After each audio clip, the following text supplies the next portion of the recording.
हाय, आप देख रहे हैं इंडिया न्यूज़ इन खबर और मैं हूं विष्णु शर्मा। मंत्रिमंडल का गठन होना है, शपथ लेनी है। ऐसे में आप वीडियो चाहे शपथ लेने से पहले देखें या बाद में देखें, आप एक बात पर जरूर चौंकेंगे कि एक नाम ऐसा चुना गया है मंत्री बनाने के लिए मोदी की सरकार 2 में, जो आपको चौंका सकता है, जो कहीं से भी कभी भी इस नेता नगरी पॉलिटिक्स उसका कोई लेना देना नहीं रहा।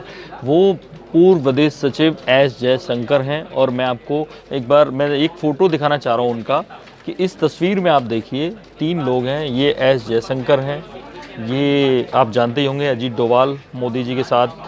आप देख रहे हैं कि कितनी किसी गहन मसले पे चर्चा हो रही है।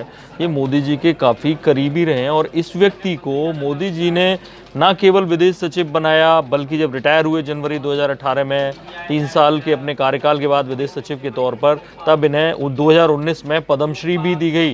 और पद्मश्री देने के बाद मंत्री बनाने का फैसला आखिर क्यों? तो उसको समझना पड़ेगा कि ये व्यक्ति नरेंद्र मोदी के लिए उतना ही ज़रूरी क्यों है जितना कि NSA अजीत डोभाल।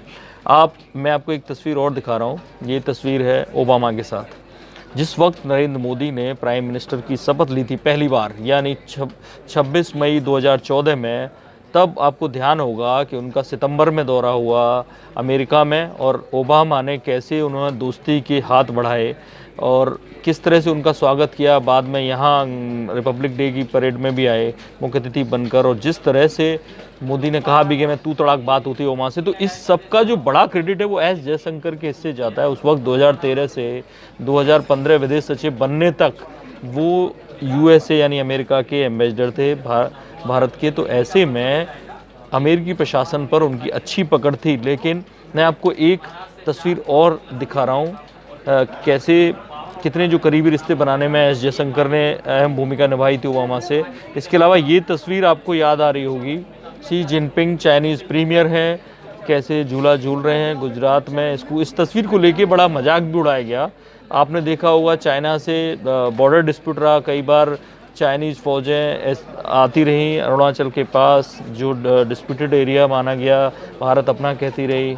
और उस एरिया में जो भूटान के इलाके में आता है उसको लेकर तमाम सारे विवाद रहे। और ऐसे में लेकिन बावजूद इसके कुछ भी बड़ा नहीं हुआ। मोदी सरकार ने कैसे भी जो किया उसकी वजह वही एस जयशंकर है। और वजह क्या है कि जो लॉन्गेस्ट सर्विस IFS ऑफिसर है चाइना में, यानी 2009 से 13 तक लगभग 4.5 साल एस जयशंकर चाइना में थे।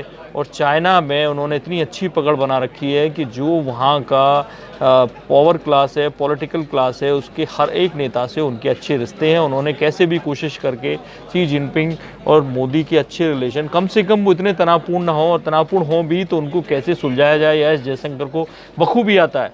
ये बड़ी वजह है। एक और मैं तस्वीर दिखा रहा हूँ, मोदी के घनिष्ठ दोस्त, आप समझ रहे हैं, जापान के प्रधानमंत्री शिंजो आबे। और इनका एस जयशंकर जापान में काफ़ी अरसे तक तैनात रहे हैं। शिंजो आबे को मनमोहन सिंह से उन्होंने तब मिलाया था जब शिंजो आबे प्राइम मिनिस्टर नहीं थे जापान के। तब एस जयशंकर जापान में थे, टोक्यो में तैनात थे, विदेश सेवा में ही। उन्होंने दोस्ती कराई थी मनमोहन सिंह से। और शिंजो आबे जब प्रधानमंत्री बने उस वक्त मोदी आए, और जब एस जयशंकर यहाँ आए तो उन्होंने शिंजो आबे से अपने रिलेशंस के चलते मोदी की जो करीबी मिली उसके वजह से फ़ायदा हुआ भारत को। बुलेट ट्रेन के लिए इतना कम ब्याज पर हमें इतना ज़्यादा पैसा मिला। उसके बाद जो क्योटो वाला प्रोजेक्ट है उसमें जापान की मदद, और शिंजो आबे और जापान और मोदी की दोस्ती आप गाहे बगाहे ट्विटर पे भी देखते रहते हैं, जो करीबी।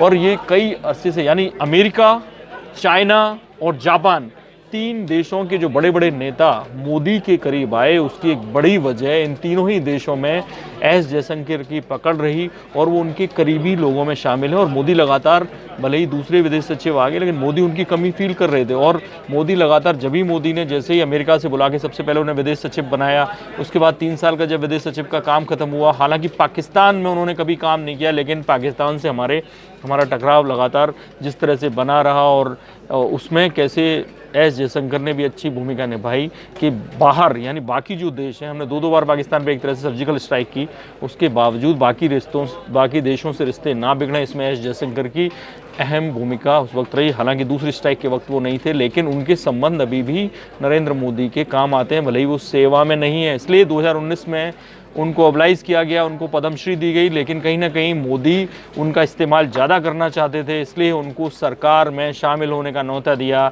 और फाइनली उनके मंत्रिमंडल में शामिल होने जा रहे हैं। तो ये थी बड़ी खबर, क्योंकि लोग ये जानना चाहेंगे कि एस जयशंकर को विदेश सेवा से मंत्रिमंडल में नरेंद्र मोदी क्यों लेकर आए। तो आपको ये जवाब मिल गया होगा।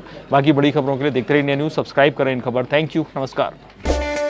इन खबर चैनल को सब्सक्राइब करें और बेल आइकन दबाना ना भूलें।